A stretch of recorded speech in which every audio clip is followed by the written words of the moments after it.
प्यारे विद्यार्थियों, जो आप लोगों की आवाज़ हम तक आती है, जो आप लोग आवाज़ उठा रहे हो, उसे पूरा करने का मैं भरसक प्रयास कर रहा हूँ। काफ़ी बच्चों ने फ़ोन किया कि सर जी ब्रजभाषा से संबंधित कुछ व्याख्याओं की चर्चा कर दीजिएगा, जिससे हम लोगों को कुछ कल्याण हो सके। कुछ व्याख्याएं कठिन लग रही।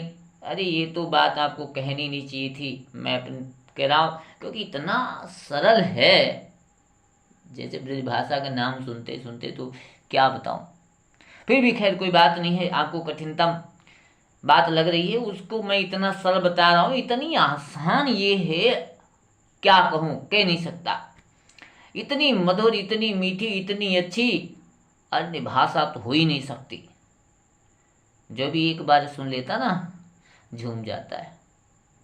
तो खैर कोई बात नहीं है, जो आपने आवाज़ उठाई है उस आवाज़ को मैं पूरा कर रहा हूँ। और एक और बता दूँ, जो मैंने पहले वीडियो में बता भी चुका हूँ आपको सेकेंड पेपर में, कि इसके बाद जो है आप लोगों ने जो बात उठाई थी कि सजीव ब्रजभाषा यानी तृतीय प्रश्न पत्र से संबंधित जो प्रश्न हैं और जो व्याख्या हैं उनकी भी कुछ चर्चा हो जाए, तो चलो उसकी पूरी बात कर देंगे। इसके बाद जो आप लोगों के द्वारा मुझे जो बात मिल रही है अद्यतन काव्य संचयन की, तो वो भी मैं कोशिश करूँगा आप तक बात पहुँचेगी, बिल्कुल पहुँचेगी। तो इससे पहले चलता हूँ। देखो, आपके जो ब्रजभाषा में आपके पाठ्यक्रम में जो कवि है और उनकी जो रचनाएं हैं, सबसे पहले वो समझ लीजिएगा। क्योंकि इसलिए समझ ली क्योंकि जब आप जो है संदर्भ लिखते हो, तब कवि और उनकी रचना यदि भूल जाओगे तो काम गड़बड़ हो जाएगा। तो सबसे पहले उनको बता देता हूँ, फिर एक एक कवि से जो परीक्षा के लिए जो महत्वपूर्ण कुछ व्याख्याएं हैं उनको मैं बता देता हूँ। और एक दो बताएंगे, फिर तो आपको ऐसा लगेगा कि इतना सरल अभी तक कभी आपने सुना नहीं होगा। इतनी सरल भाषा, इतनी मधुर, इतनी अच्छी। चलो अच्छा, आगे देखो। तो देखो, सबसे पहले कवि जो है सत्यनारायण कविरत्न जी, इनकी जो रचना है कौन सी, भ्रमर दूत। इसमें जो है प्रारंभिक जो 20 पद आपको मिलेंगे। उसके बाद देखो ज्ञान प्रसाद शुक्ल स्नेही जी, जो रचना है प्रेम पचीसी। उसके बाद जगन्नाथ दास रत्नाकर, उद्धव शतक। अगले हैं कवि डॉक्टर जगदीश गुप्त जी, छंद सती। इनकी जो रचना का नाम क्या है, छंद सती है। तो भैया इतना याद करने में जो है 4-5 है, तो इनको याद करने में कौन इतना कठिन है। 4 सत्यनारायण कविरत्न जी, ज्ञान प्रसाद शुक्ल स्नेही जी, जगन्नाथ दास रत्नाकर जी, डॉक्टर जगदीश गुप्त जी, तो 4 कवि, इसमें कौन सी बड़ी बात है, तुरंत आपको याद कर लेना चाहिए। चलो अच्छा, चलते हैं आपको व्याख्या बताने की लिए आगे बढ़ता हूँ। देखो, उससे पहले एक बात तो कतई नहीं भूलेंगे, यदि आप मेरे चैनल को पहली बार देख रहे हो तो सबसे पहला काम आप समझ गए हो जो मैं कहने जा रहा हूँ, सब्सक्राइब कर लीजिएगा। और लाइक करने का तो आपको तो बनते हैं। और शेयर इतना करो कि आपके साथियों के पास ये बात पहुंच जरूर जाए, ये आपका काम है। चलो अच्छा, चलते हैं। सबसे पहले आपको बताता हूं प्रेम पचीसी। तो आपको तो पता ही है प्रेम पचीसी किसके द्वारा लिखी हुई है, ज्ञान प्रसाद शुक्ल स्नेही जी के द्वारा। तो देखिएगा, इसमें जो कुछ मुख्य परीक्षा के लिए व्याख्याएं हैं उनको मैं आपको बताता हूं, देखिएगा। तो पहला छंद देखो, जेहि चाह सो चाह तुम्हें पहले, अब होते ही चाह सो चाह तो है। तुम चाहो न चाहो लला हमको, कछु दीबनु या को उड़ानु है। दुख दीजे कि कीजे दया, दिल में हर रंग तिहारू सराहनु है। मन भावे करो मन भावन, सो हमें प्रेम को ना तो निवानो है। देखिए व्याख्या कितनी सरल और कितनी आसान है। देखो, जो ये प्रस्तुत छंद है, ये छंद ज्ञा प्रसाद शुक्ल स्नेही जी द्वारा रचित है और ये छंद उनकी जो रचना है प्रेम पचीसी उसमें संकलित है। देखो स्नेही जी ने प्रेम पचीसी में विभिन्न आयामों से संबंधित इसमें छंदों को पिरोया है। कहीं किसी में आपको संयोग देखने को मिलेगा, किसी में वियोग और किसी में उलाहना और किसी में मनुहार जैसे भावों को उन्होंने व्यक्त किया है। तो चलो व्याख्या देखेगा। देखो व्याख्या, इसमें नायिका अपने प्रीतम को संबोधित करती हुई कहती है। क्या कहती देखो, जेहि चाह सो चाहऊ तुम्हें पहले, जिस चाह से पहले तुम्हें चाहती थी ना, ध्यान दीजिएगा, जेहि चाह सो चाहो, जिस चाहत से मैं चाहती थी, जैसे तुमको पहले चाहती थी, अब बहुत ही चाह सो चाहतु है, अब भी मैं उसी प्रकार से तुम्हें चाहती हूँ। अर्थात जैसे तुम्हें पहले मानती थी ना, अब भी मैं तुम्हें वैसे ही मानती हूँ। कितना आसान है। जेहि चाह सो चाह तुम्हें पहले, अब बहुत ही चाह सो चाह तू है। और देखो कितनी बेहतर बात उलाहना दे रही है अपने प्रीतम को। क्या कहती देखो, तुम चाहो न चाहो लला हमको, तुम चाहे हमको चाहो, लला यानी प्रीतम यानी कृष्ण। अरे मेरे प्रीतम, तुम मुझको चाहो अथवा ना चाहो, मानो अथवा ना मानो, लेकिन चलो अच्छा अगले आ जाओ। तुम चाहो न चाहो लला हमको, तुम हमको चाहो और चाहे ना चाहो, मानो अथवा ना मानो। देखो कितनी बेहतर बात कहने जा रही। कछु देबो न या को उरहनो है, लेकिन इस विषय में आपको मैं किसी प्रकार से उरहना नहीं दूंगी। उरहना यानी शिकायत। इसके विषय में आपसे मैं कोई शिकायत नहीं करूंगी, कोई शिकायत नहीं है। किसके विषय में? चाहत के विषय में। तुम मुझे चाहो अथवा ना चाहो, लेकिन इस विषय में आपके लिए मैं किसी प्रकार से कोई शिकायत करने वाली नहीं हूं। देखो और अगली लाइन देखो कितनी बेहतर। दुख दीजे कि कीजे दया दिल में, दुख दीजे कि कीजे दया दिल में, हर रंग तिहारो सरहनो है। दुख दीजे, अब मुझे चाहे दुख दो, और कीजे दया दिल में, और चाहे अपने दिल से मेरे ऊपर दया करो। सीधी बात, चाहे दुख दो और चाहे तो अपने दिल से मेरे ऊपर दया कर दो।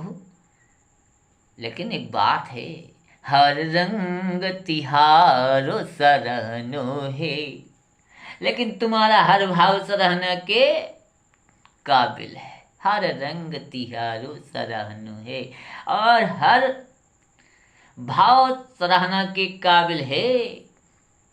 मन भावे करो मन भावन सो, मन भावे, अरे मन भावे जो अच्छा लगे मन भावन सो, मन भावे करो मन भावन सो, मन भावन, अरे मेरे मन भावन यानी मेरे मन को अच्छे लगने वाले, तुम्हारे मन में जो आवे सो करो। मन भावे करो, मन भावे करो, जो आपको इच्छा हो, आपकी इच्छा हो सो करो। लेकिन अपनी बात देखो कैसी बेहतर बात कहती है। आप चाहें जो इच्छा हो सो करो, लेकिन हमें प्रेम को ना तो निभानो है, लेकिन मैं क्या करूंगी? अरे मैं तो प्रेम का नाता ही निर्वहन करूंगी। मुझे तो प्रेम का नाता ही निभाना है। अगला छंद देखो। अरे जोरे सो जोरे पियारे सुनो नहीं, ना तो है नेह को तोड़ने वाले। छाड़िए आप चाहे मिली वो है नहीं, हम संग के छोड़ने वाले। और मानिए देखी सुनो नहीं, मानिए लाख हैं तोड़ने फोड़ने वाले। नैन छिपाए फिरे चाहे आप, सने ही नहीं मुंह मोड़ने वाली। सने ही नहीं मुंह मोड़ने वाली। देखो कितना अगाध प्रेम है, एक निष्ठ प्रेम है। सुनो, देखो व्याख्या सुनो। स्नेही जी कहते हैं, नायिका कहती प्यारे सुनो, है मेरे प्यारे प्रीतम एक मेरी बात सुनो। जोड़ो सो जोड़ो, मैंने प्रेम का नाता जोड़ लिया तो जोड़ लिया, ये तो पक्का है ना। फिर से सुन देखो, प्यारे सुनो। नायिका जो कहती मेरे प्रीतम मेरे नायक मेरे कृष्ण, अरे मेरी बात सुनो। जोड़ो सो जोड़ो, मैंने जोड़ो सो क्या जोड़ा, यानी प्रेम। मैंने आपसे प्रेम कर लिया तो कर लिया, और मैं तो नहीं ना तो है नेह को तोड़ने वाले। और मैं नहीं ना तो है नेह को तोड़ने, मैं तो प्रेम के नाते को कभी तोड़ने वाली नहीं। मैं अपने प्रेम को कभी मैं आपसे अलग करने वाली नहीं, तोड़ने वाली नहीं। मैंने तो आपसे प्रेम कर ही लिया पक्का। अगली पंक्ति में कितनी बेहतर बात कहती, छाड़िए आप चाहे मिली बो, है नहीं हम संग के छोड़ने वाले। छाड़िए आप चाहे मुझे छोड़ दो, और चाहे मिलबो चाहे मिलो। चाहे आप मुझे छोड़ दो, चाहे दर्शन दो, चाहे मेरा आपका संयोग हो, लेकिन ये तो आपकी बात है ना। लेकिन मैं क्या करूंगी, मुझे आप छोड़ देंगे लेकिन मैं क्या करूंगी। है नहीं हम संग के छोड़ने वाले, और मैं तुम्हें आपका साथ कभी छोड़ने वाली नहीं हो।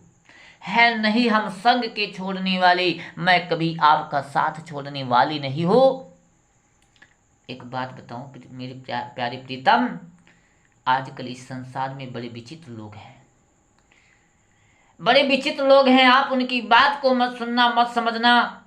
लोग जो है ना क्या करते हैं, लोगों के रिश्ते और नाते को तोड़ने वाले बहुत ही संसार में हैं। जरा उनकी बात मत सुनना। अगली लाइन कितनी बेहतर देखो है, मानिए देखी सुनो नहीं मानिए, और लाख हैं तोड़ने फोड़ने वाले। देखो, मानिए देखी मेरे प्यारे प्रीतम, जो आपने देखी हो वो मानना। सुनो नहीं मानिए, और कभी किसी के द्वारा आपने सुन लिया, आपकी किसी ने कान भर दिया, कभी उसको मत मानना। क्यों? लाख हैं तोड़ने फोड़ने वाले, क्योंकि इस संसार में दूसरे के प्रेम को तोड़ने फोड़ने वाले हैं, दूसरे के नाते को अलग अलग कर देने वाले हैं। इसलिए मेरी आपसे विनती है, क्या है, मानिए देखी, जो आपने देखा हो वो मानना। कभी भी सुनी नहीं मानिए, कभी भी सुनी यानी दूसरे के द्वारा आपके किसी ने कह दिया हो, कान भर दिया हो, ये बात कभी मत मानना। और कितनी बेहतर बात कहती, नैन छिपाए फिर चाहे आप, सने ही नहीं मुंह मोड़ने वाली। नैन छिपाए फिर चाहे आप भले ही हमसे नैन चुरा कर फिरते रहिए, लेकिन मैं क्या करूंगी मालूम, आपसे मुंह मोड़ने वाली नहीं हो। आप चाहे नैन छिपाते कितना फिरो, लेकिन मैं आपसे कदापि मुंह मोड़ नहीं सकती, अर्थात मैं आपसे कभी अलग नहीं हो सकती। तो आप लोग देख रहे होंगे कितना आसान है, पूरी पुस्तक में पूरी किताब में ऐसे ही आसान है। आप एक बार यदि लाइन को देख लो, मस्ती में प्रेम से यदि पढ़ लो, तो आपका कल्याण हो जाएगा। अगला छंद देखो, पछताने दीवाने बिकाने से हैं छलिया, निर्मोही के पाले पड़े। कुल कानी गंवाए हंसी सही कहिए, फिर केते कसाले पड़े। तन की दुति छीना मलिन भाई रंगे, और भय से अंग काले पड़े। तब तो उरे दिन बिचारे बिना, अब अंत में जाने के लाले पड़े, अब अंत में जाने के लाले पड़े। इस छंद में नायिका कहती है कि जो ये मुझे कष्ट मिला है वो मेरे ही कारण हुआ है, वो मेरे ही कारण जो मुझे कष्ट मिला वो मेरे कारण ही मिला है, क्योंकि ऐसा मुझे नहीं करना चाहिए था। जो मुझे सारी व्यथा मिली है वो मेरी नीति के कारण हुई है और इसका कोई दूसरा कारण नहीं। तो देखो गुप्त जी कहते हैं कि गोपी कहती कि पछताने दीवाने बिकाने से हैं। पछताने, मैं बहुत पछताई, किस लिए? मैंने जो प्रेम किया ना, इसके विषय में बहुत पछताई, बहुत पछताई। लेकिन मेरी स्थिति कैसी है? दीवानी। मेरी स्थिति कैसी है? मैं दीवानी हूं, दीवानी, और बिकाने से बेचे गए व्यक्ति जैसी, यानी दास जैसी, गुलाम जैसी, एक दास जैसी मेरी स्थिति है। क्यों हो गई? क्योंकि छलिया निर्मोही के पाले पड़ी, छलिया निर्मोही के पाले पड़ी। क्योंकि मैं ऐसे छलिया और निर्मोही के पाले पड़ी हूं। कारण क्या है? क्योंकि मैं ऐसे छलिया और निर्मोही के पाले पड़ी हूं जिसने मुझे ऐसा बना दिया। हुआ क्या? कुल कानी गंवाई हंसी हूँ सही, कुल कानी गंवाए हंसी हूँ सही, कहिए फिर केते कसाले पड़े। कुल कानी गंवाए, जो कुल की मर्यादा है उसको भी खो दिया। हंसी हूँ से हंसी के पात्र बनी, अर्थात अपनी हंसी गंवा दी और अपनी वाणी को कैसा बना लिया? कसैला बना लिया। अर्थात दूसरी बात और सुनिए, कुल कानी गंवाए हंसी हूँ सही, कहिए फिर केते कसाले पड़े। अपनी जो कुल मर्यादा थी उसको भी गंवा दिया, और यही नहीं, जो अपनी वाणी को कैसा बना लिए, कहीं फिर केते कसाले पड़े, अपनी वाणी को भी कसैला बना लिया। तन की दुत छीन मलिन भई। अब मैं अपनी व्यथा कहूं तो किससे कहूं? अपने दुख की बात कहूं तो किससे कहूं? क्योंकि इस कष्ट के कारण मेरी कैसी स्थिति हो गई है मालूम? तन की दुति, तन माने शरीर की, दुति माने कांत, छीन माने छीन, मलिन माने गंदी, हो भई माने हो गई। मेरे शरीर की जो कांत थी वो भी बड़ी खराब हो गई, यानी गंदी हो गई। यानी मेरे तन में जो उज्जवलता थी, मेरा जो शरीर निर्मल था वो कैसा हो गया? जो गोरापन था ना, एकदम मलिन हो गया है, गंदा हो गया है। और सुनिए, रंग और भय से अंग काले पड़े। रंग और भय, रंग कैसा था? गोरा गोरा सुंदर, लेकिन अब कैसा हो गया? काले पड़े। अब अंग मेरे काले हो गए हैं, गोरे से काला रंग हो गया। काला क्यों हो गया? ये मेरी कारण हुआ ना, मैंने गलती की थी। अगली लाइन में पूरी बात कहती है, तब तो उर दीन हो बिचारे बिना। अरे तब तो पहले बिना बिचारे अपना हृदय, अपना मन किसको दे दिया? अपने प्रीतम कृष्ण को दे दिया। तब तो उर दीन हो बिचारे बिना। तब तो मैंने कुछ भी नहीं सोचा बिचारा कि इसमें होगा तो क्या होगा, दे दिया तो दे दिया। अब अंत में जान के लाले पड़े, अब अंत में जान के लाले पड़े। अरे अब तो यानी अब अंत में जान के भी लाले पड़ रहे हैं। अरे जाने बचना बड़ा मुश्किल हो रही है। अब ये अंत में, लास्ट में, अंत में जान के लाले पड़े, जान के लाले पड़ रहे हैं। बड़ी स्थिति खराब है। देखो अगले छंद में नायिका अपनी बात को, अपनी व्यथा को देखो कैसे व्यक्त करती हुई कह रही है। जो अपनी जिंदगी में सीखा, कष्टों से सीखा, वो बात जो है अन्य लोगों से भी बता रही है। क्या कहती है सुनो। चाह में यार परौ ना कबो, चाह में यार परौ न कबो, हम सीखे हैं या में सबई कछु खोकर। कितना आसान है, आप लोग पढ़ते पढ़ते अर्थ मिलता होगा। ऐसे ही पूरी है, बड़ा आसान है। चलो छेक लिया। चैन नहीं दिन में छिनहु, भरी रहनहु सारी बितावत रुकर। और सूझन को उपाय मिलाय को, ताप सहे चित बावले होकर। चूर हो जाते गरूर सब रहियो, दूरी बचाए प्रेम की ठोकर। रह दूरी बचाइयो प्रेम की ठोकर। देखो आप लोगों को बताते हुए कहती कभी भी ऐसी स्थिति में आप लोग मत पड़ना। मैं तो इस कष्ट को भोग रही हूँ ना, लेकिन आप लोग कभी इस कष्ट को मत भोगना। सुन लो क्या।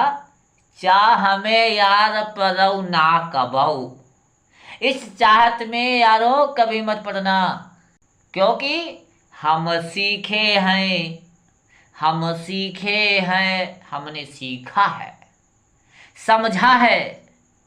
सबई कछु खोकर, सब कुछ खोकर के हमको ये सीख मिली है। तभी तो मैं आप लोगों को बता रही हूँ ना। क्या बता रही हूँ।